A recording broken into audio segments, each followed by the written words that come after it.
well, unless you have had your head in a very deep hole for the last 24 hours or so, you will know that England have made it through to the next round of the World Cup.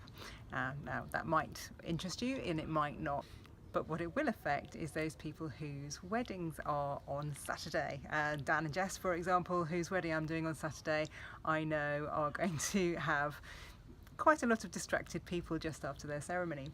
So I was just thinking that for today's Thursday Thought, I might address that very issue. What do you do if you have a World Cup match, or you have the Wimbledon final, or any of those things going on a day that is your special day, whether it's a wedding or a funeral or a baby naming or whatever?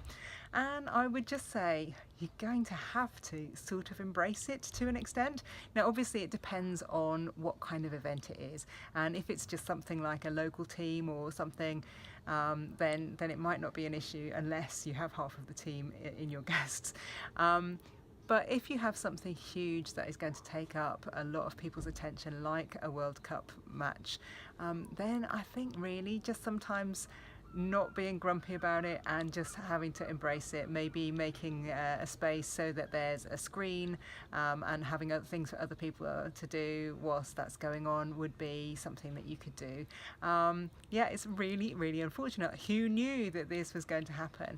And hopefully you will have a fabulous day. We'll get through and win the finals and everybody will be very happy. So I'm sorry if your big day is affected by the World Cup, but I hope that you can find the funny side and embrace it as well.